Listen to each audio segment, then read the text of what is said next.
7:30 in the morning. Well, that's fairly Oh, it's on. Bear with me. No problem. I got to see them without seeing all the heads.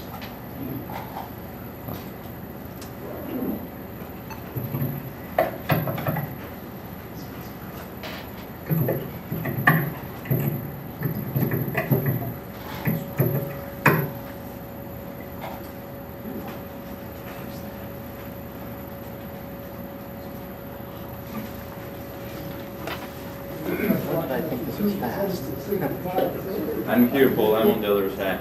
Hi, Matt. Yeah. Sorry, we're chatting on IRC as well. Oh, okay. Very good.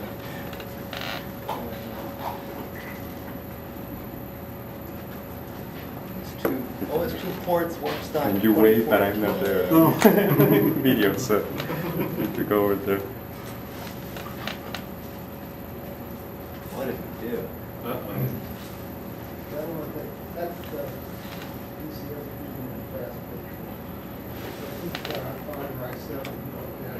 Good. BNC, you don't turn on BNC. Okay, I just have to remember to tell you to change slides.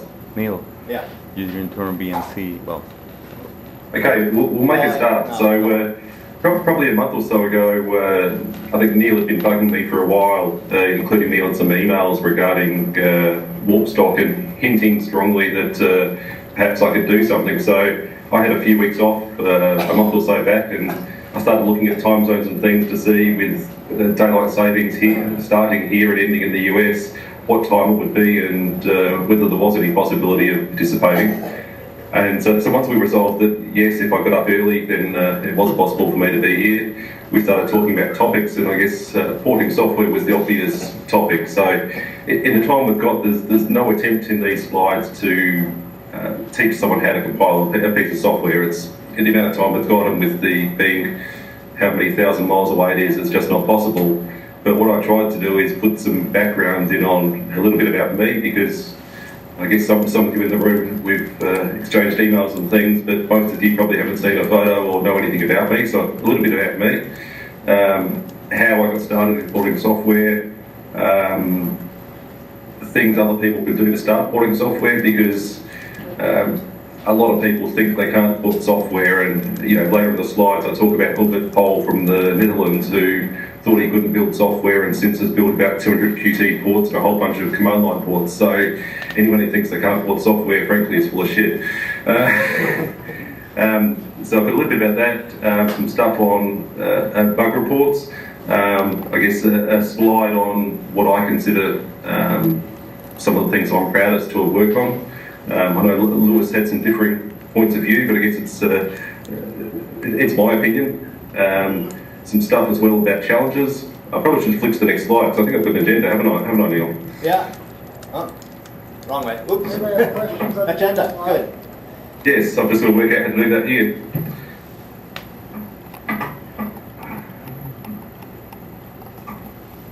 Look, I can see the same thing here now. So how I got started, how to get started, some resources for new porters. For people who really think, what can they do to help people that are porting. Some stuff on the challenges porting and challenges in interrupt me, stop me. Happy to make this interactive because I don't love the sound of my own voice. So. And I'm keeping an eye on the NetLabs channel on IRC, so if there's questions from there, I'll try and cover those as well. Oh, great. So next slide, Neil. Okay.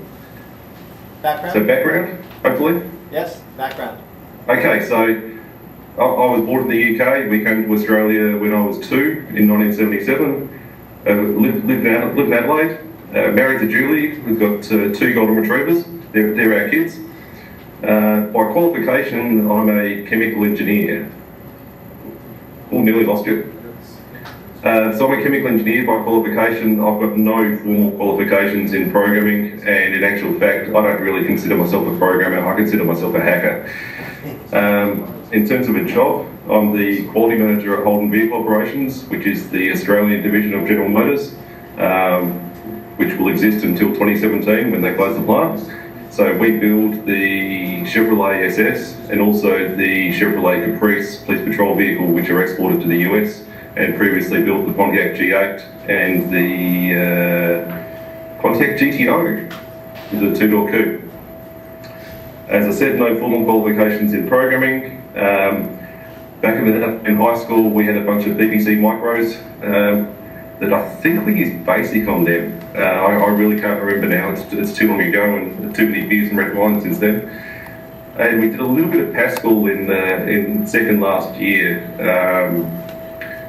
And in first year engineering, it was a mandatory first year engineering subject that we did a computer science type subject that was about 10 weeks of C programming and 4 weeks of how to use, back in the day I think it was still Lotus 123 and WebPerfect. And I think I started using OS2 when OS2 2.1 for Windows was released, which I think was 1993. So for about 21 years or so, I've been dabbling in this stuff. Next slide, Neil. Background? So I upgraded OS2 versions as they're released through to version 4, bought ECS when it was released, and I've upgraded steadily as the builds have been released. In terms of current hardware I'm using here, I've got a T60 that has working wireless that I use for testing stuff, and a Lenovo T10, which is a bit faster machine for testing stuff, but unfortunately the wireless on that doesn't work, which is a pain in the neck.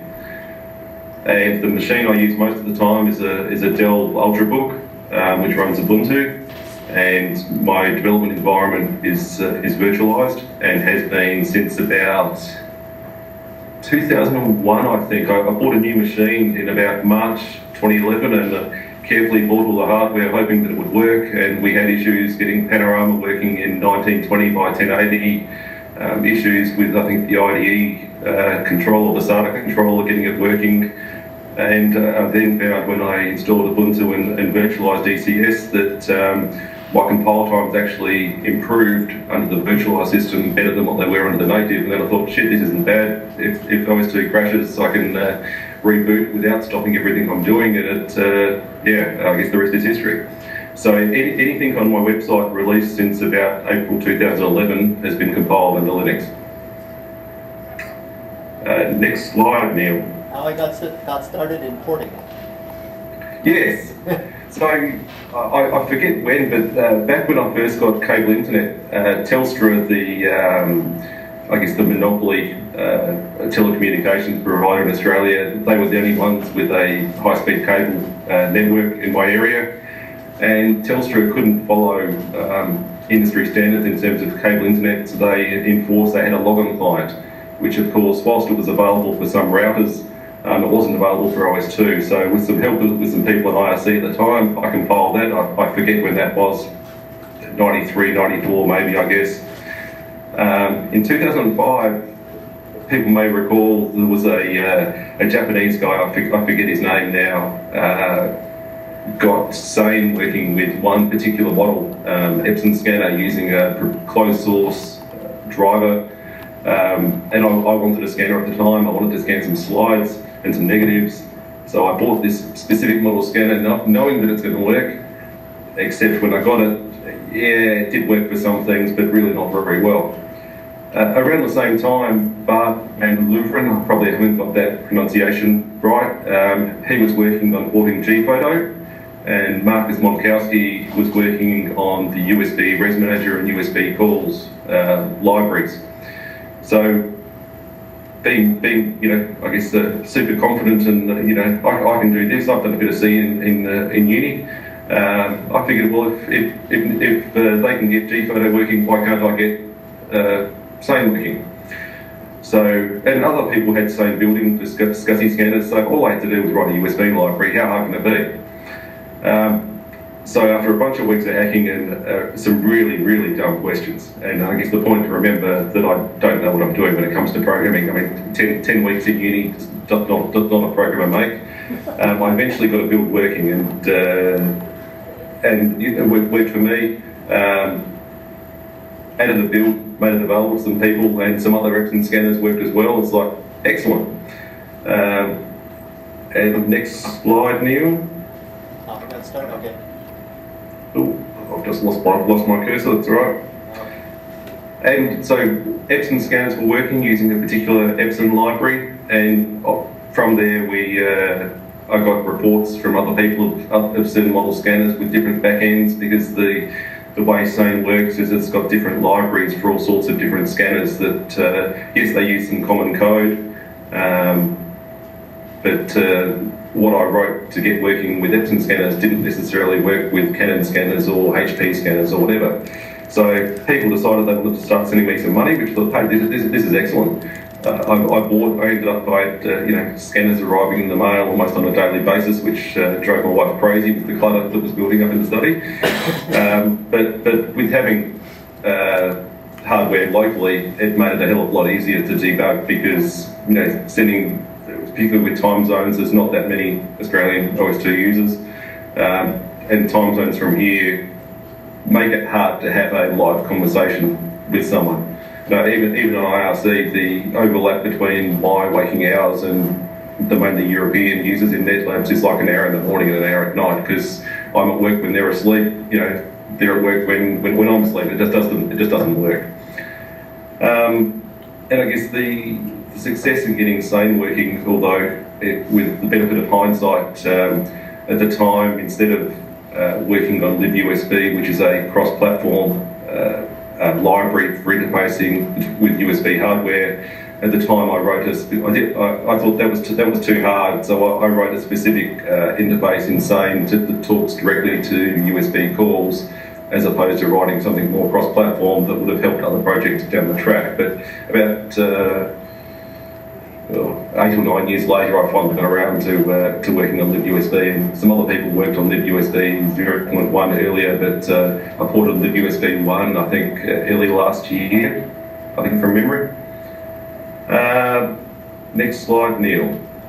So for people who want to get started in porting software, so setting up a build environment, which I know when I first got started was one of the things that I really struggled with. So gratuitous plug.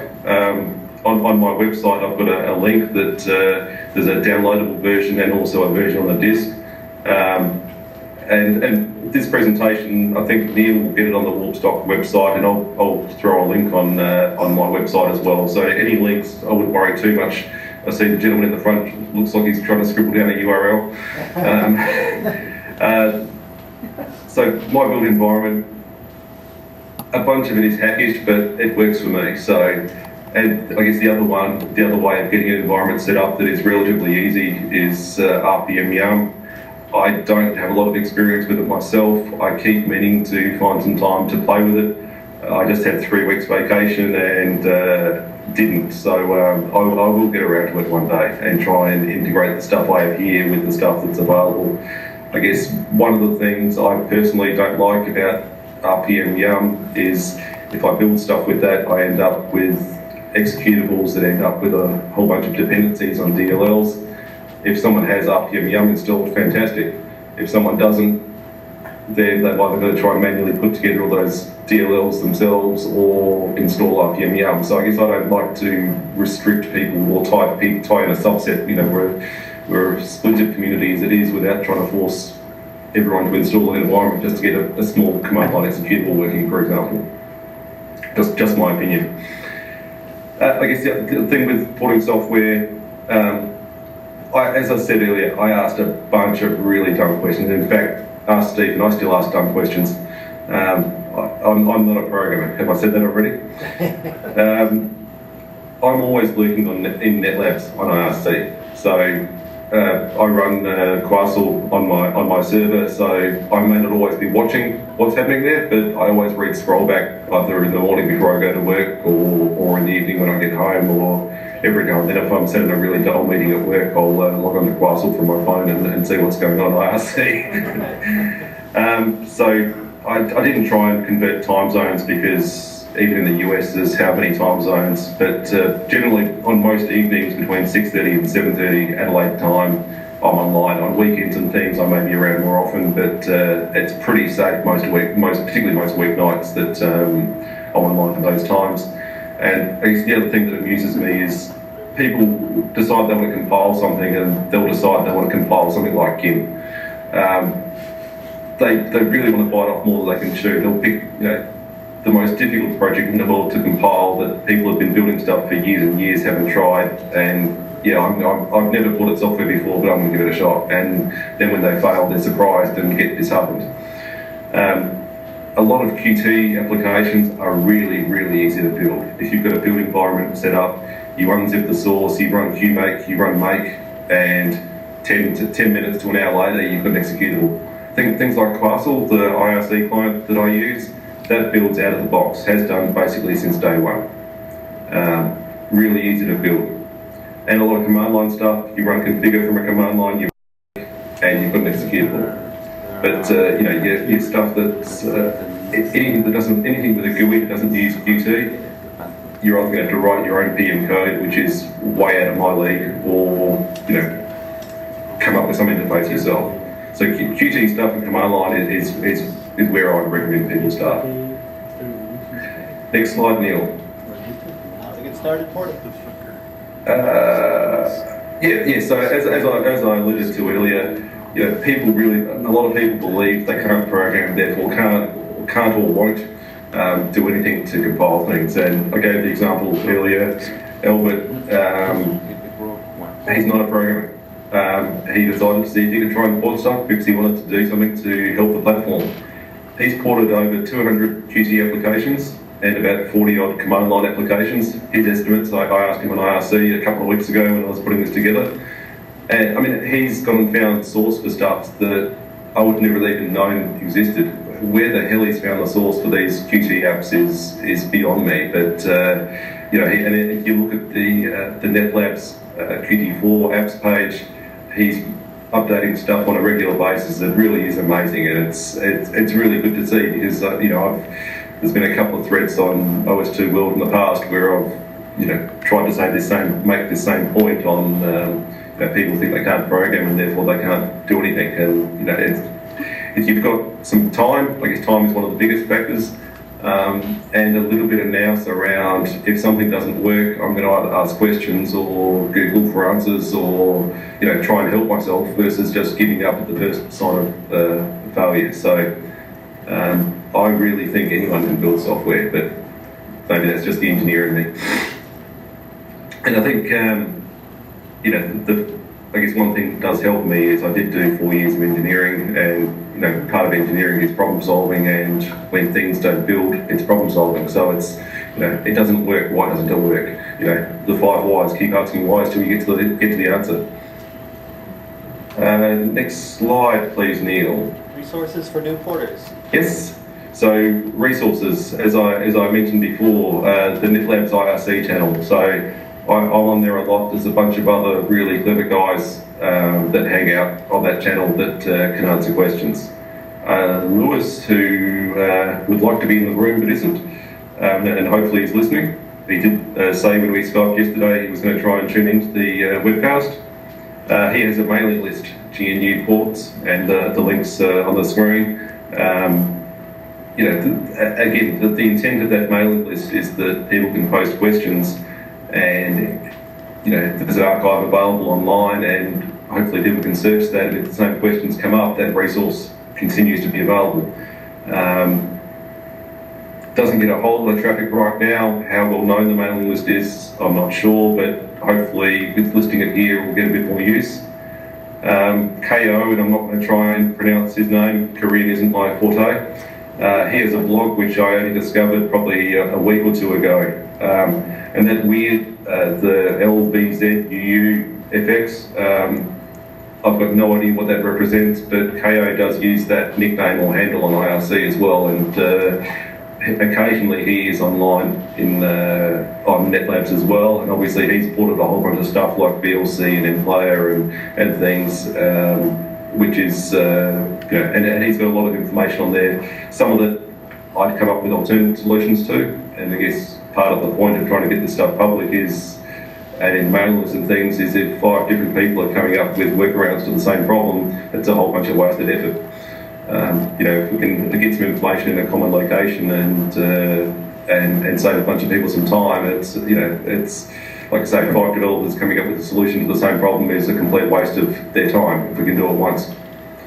Also on Usenet, there's a Comp OS2 programming porting news group, where people can post questions and I try and monitor it. And also there's a programming forum on OS2 World where people can post questions. Next slide, please, Neil, while I get a slip of coffee. Okay, I can't port. How else can I help? Well, firstly, learn.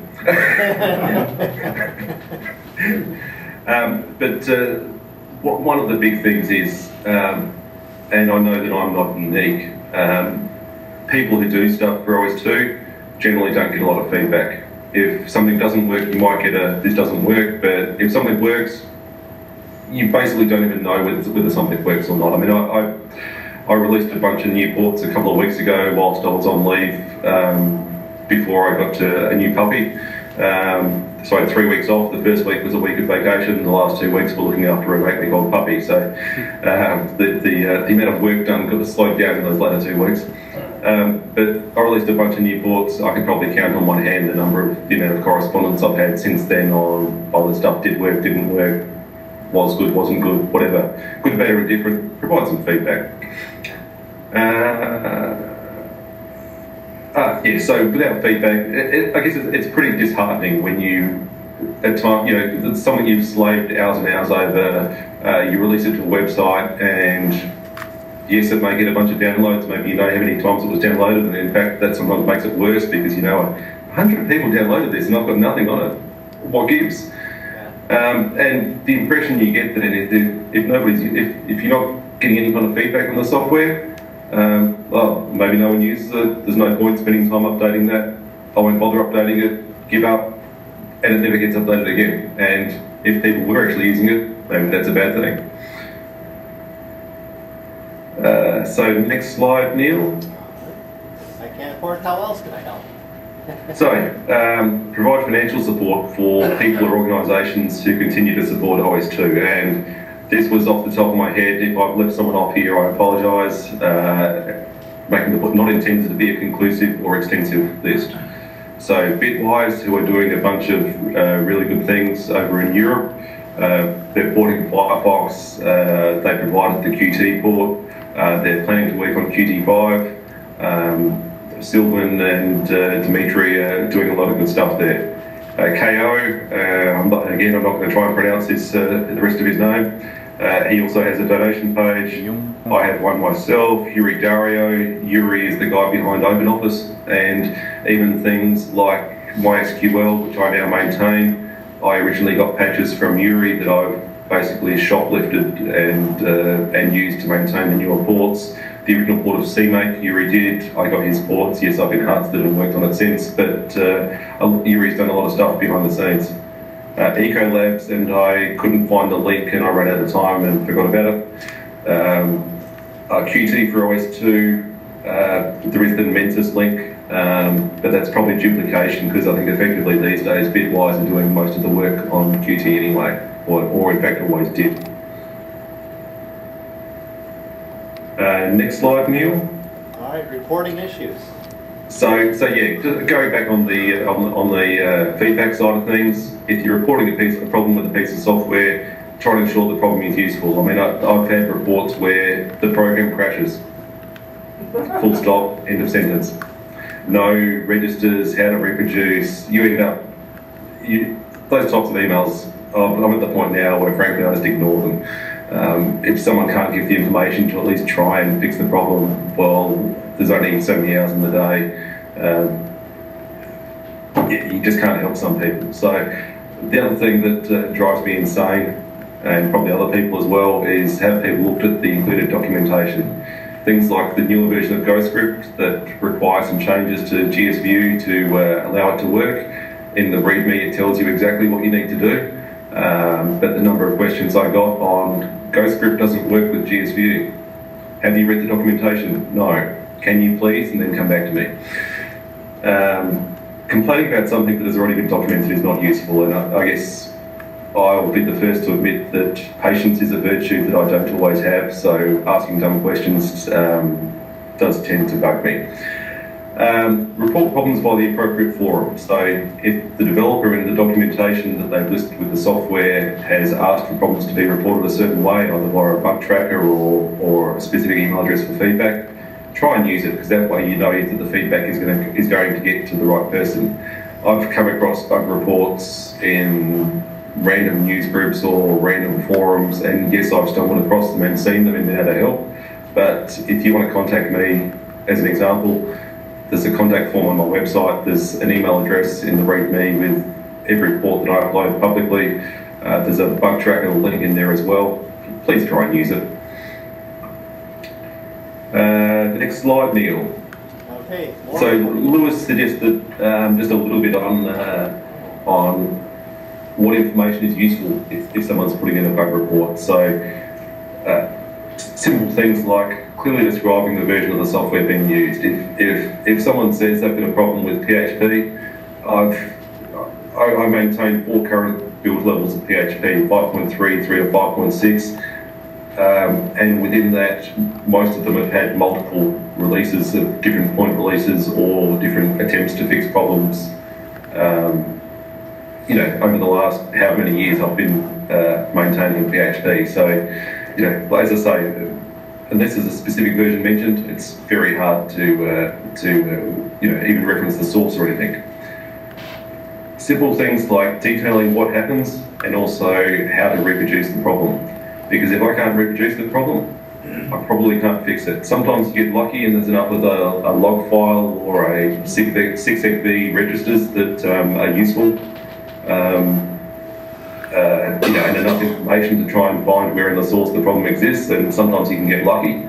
But a detailed reproduction scenario is really useful. And on some things, like with some of the stuff that Stephen and Lewis and I are trying to work on with Apache and PHP, where things happen randomly and there is no reproduction scenario, I understand that. But a lot of things, if it's a crash, repeatable crash, how to reproduce it is useful.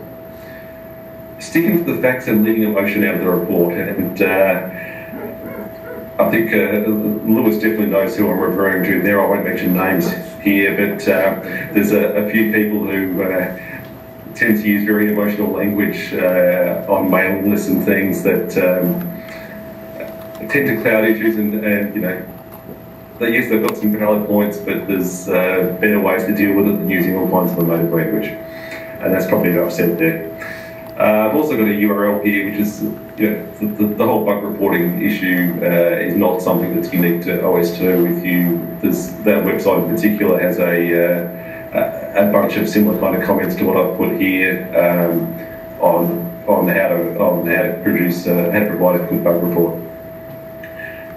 Be respectful when porting issues. So in a lot of cases, people have spent hours and hours on a port, so if something doesn't behave exactly as you want, cut them some slack.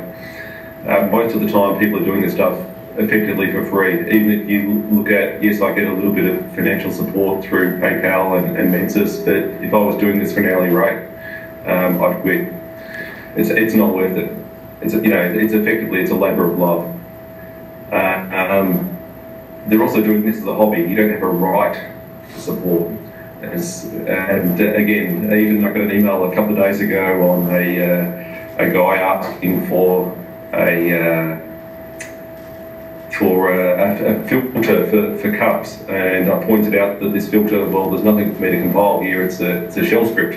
It's not C code, and I got but you've got cups filters and you've got Ghost scripts and you've got cups working. Why can't you do this for me?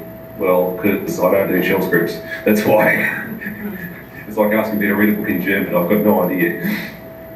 So next slide, Neil. Reporting issues again. So this I've alluded to some of this stuff already. Comments like it doesn't work without describing what doesn't work. It crashes without providing logs or a reproduction scenario.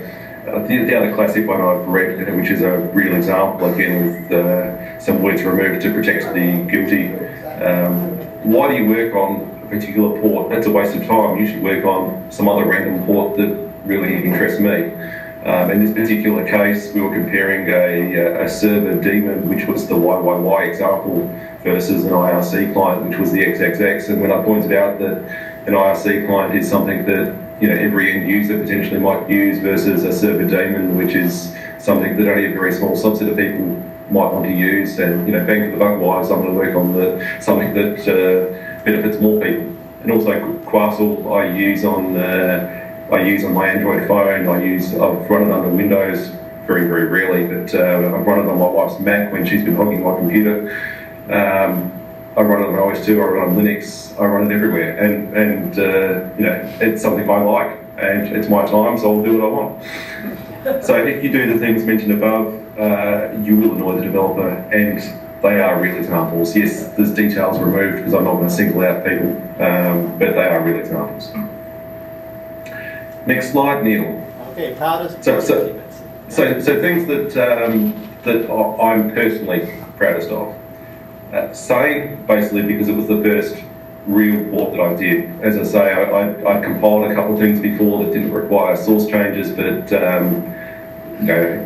with Sane I had to write some code, and when I look back at it now, some of it was particularly bad code, but it worked, and it's what really got me started in doing this over the last 9 years or so, or whatever it is.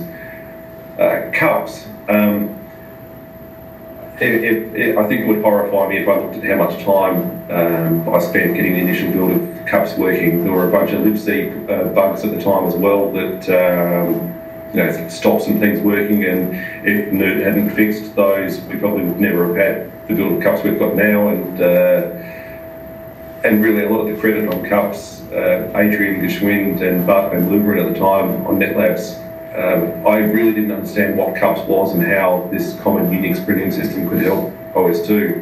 And if it wasn't for their persistence in trying to explain to me why it would work and why it would benefit, we probably never would have had it. And things like, you can literally walk into a store and buy a current HP printer, and with the open source solutions that HP provide, scanning and printing can work on that printer.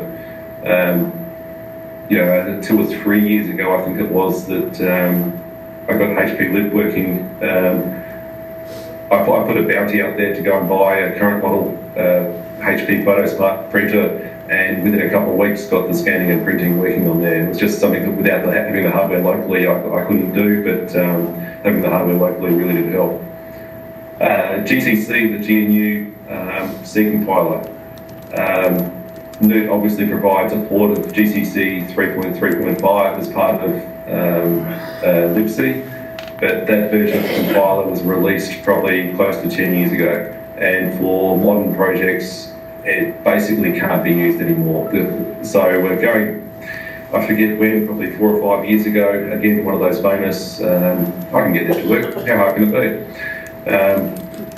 And progressively got, I think, up to about GCC 4.2 built quite easily.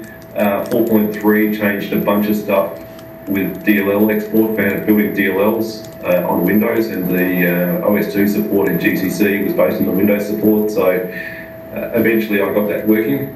And we actually are current on GCC. We have GCC 4.9.1 that works pretty well out of the box. Available for OS2, and without that newer GCC, the current Mozilla builds would not exist. So even the builds that Dave Yo was doing up until recently were with GCC 4.4, I think, from memory, which I hadn't updated for a while. The bitwise ports are done using GCC 4.7.3. They've got their own RPM build of it, but it's all basically my patches. Dimitri did contribute some fixes as well. But yeah, GCC is in a pretty good state, and a staggering amount of time I spend on that. Almost frightening amount of time. Uniord hasn't been updated for a little while, but when Vlad stopped working on Uniord, his approach, I guess, to updating Uniord was he would grab individual source files from newer builds of the ALSA source engine, the Unix source engine, and bring them across. So there was a whole mishmash of versions of source files in the NetLabs Uniord repository. And at the time, we had a lot of hangs with high definition audio, And one of the thoughts, which turned out to be wrong in the end, was that perhaps the fact that the core had been updated in such a piecemeal approach or random approach was the problem. So we figured if we got at least the core up to date with ALSA, that may help fix some problems. So that there was a lot of work to do to try and work out, with creating diffs and trying to work out what was the base version of Uniord used, and then some files had been updated and some files hadn't. But eventually we got Uniord up to a current level. Didn't fix the high definition audio issues in the end. I think David in the end was the one that fixed those, but at least got the core code that interfaces with the hardware up to a then current standard in terms of hardware support.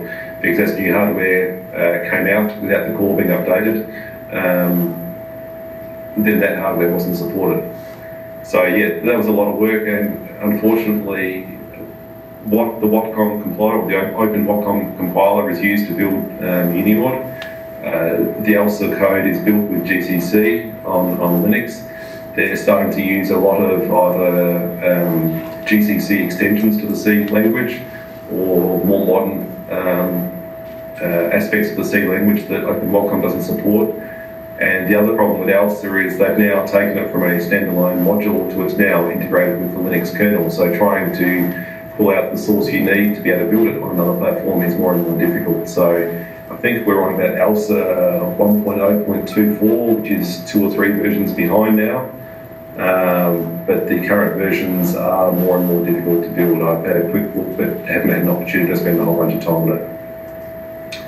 And finally, I put on here libUSB 1.0. So, as I mentioned earlier, when I built SANE way back when, I wrote a specific interface for SANE to talk to USB calls, which then means anyone else porting a USB program has to re-engineer that solution.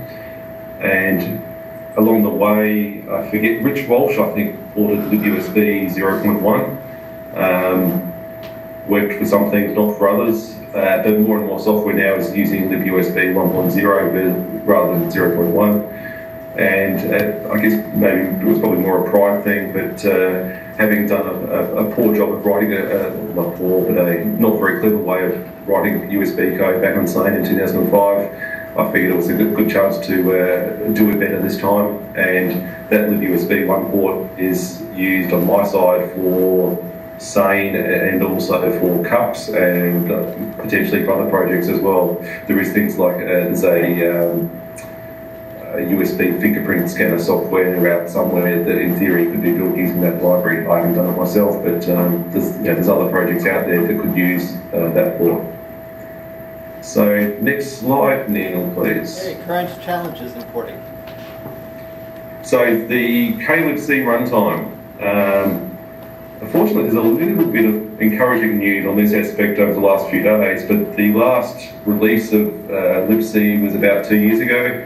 There's a bunch of bugs in there that either require workarounds. There's some functionality missing that creates extra work for developers.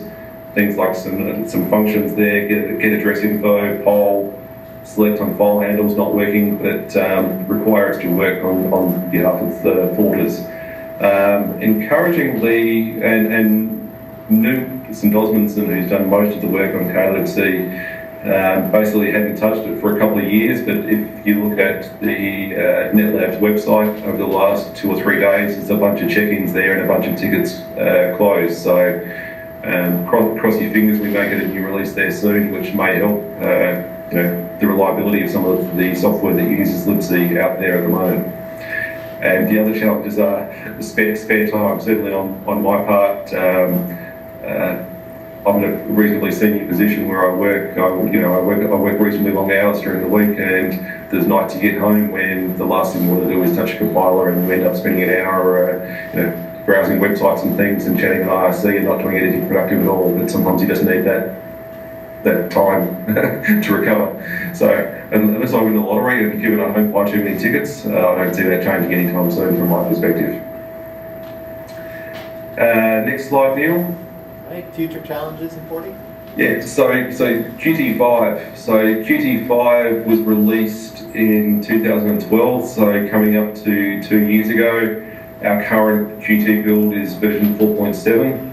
There is a 4.8 build as well that our build potentially could be updated to relatively easily.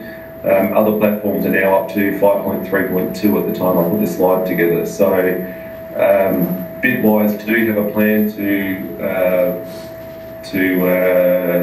update our port to Qt5, but applications like Scribus, which is a desktop publishing application that I maintain, version 1.5 of that, which is the current release they're working on, will not build on Qt4. So if we don't get Qt5, then Scribus ends at version 1.4 on OS2, and that's just a fact. KLibC, so I've put this as a current and a future because you know, if someone doesn't step up to maintain that, and there's been various discussions about potentially forking that code and creating a different release where other developers can work on it. But if that doesn't get action, it'll continue to slip behind other platforms and make ports more and more difficult. And I guess the other challenge, the shrinking user base. So you don't have to read too many forums to see, talk with people, they've got new hardware, it doesn't work, I'm going to go and look at Mac, Linux, Windows, whatever. So, and with less users, there's less feedback, and any funding for new projects may suffer. Sorry, I'm just distracted by Andy posting on IRC. He's just giving me some feedback on WPA supplement that it works well. So thank you, Andy.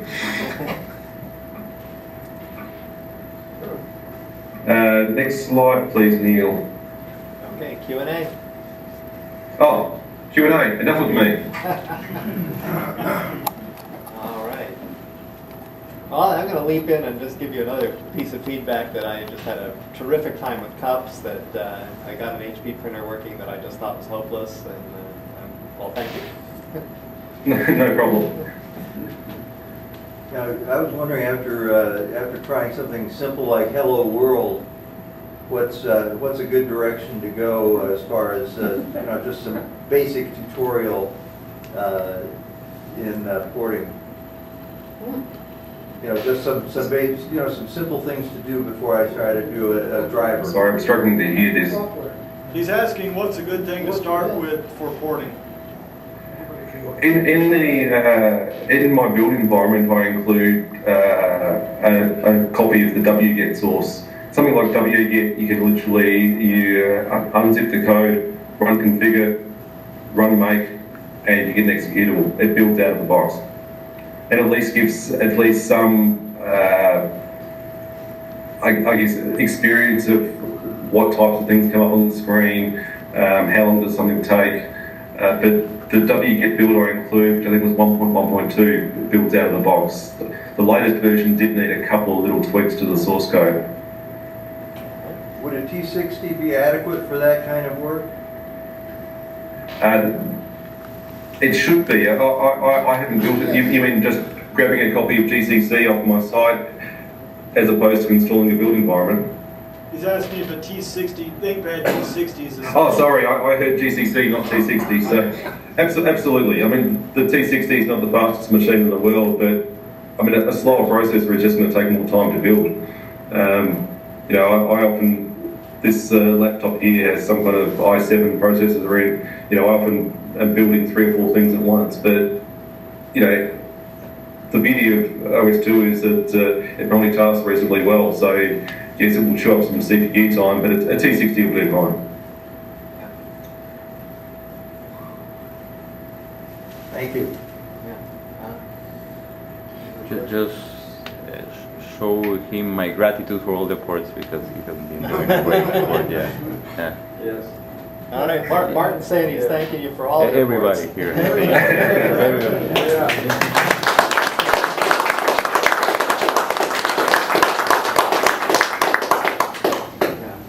No problem.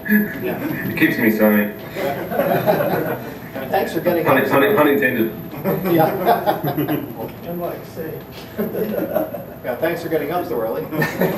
Well, during the week I'm up at 5:15 and start work at 6:10. So, and with having a 12-week-old puppy in the house, she was awake at 5 o'clock this morning. So there's no rest for the wicked even on a Sunday. on a work day, I'm at my second or third meeting by this time of the morning, so. Well, you're an inspiration. Appreciate your help. Yes. Follow his lead.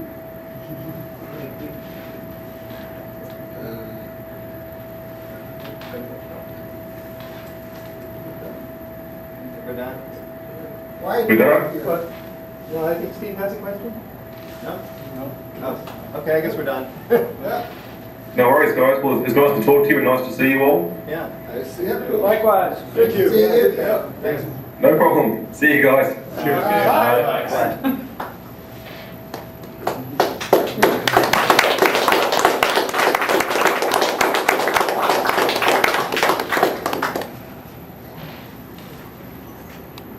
See what he does while he's still on picture. Open up again. He says, uh-oh, what I miss? Who said that? Yours Whoever it now? was, I missed it, so. Watching monitors.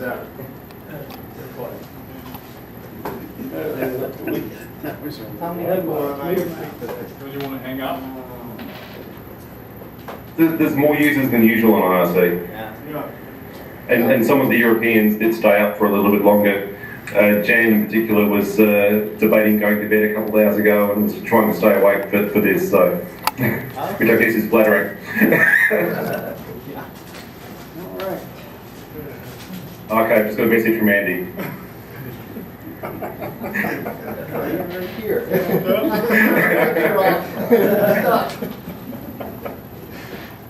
All right. All right, if we're done, we're done. Thank you. Thank you. Thank you. Bye. Yeah, Enjoy the rest of your day. yeah, you're still on picture. You're stuck.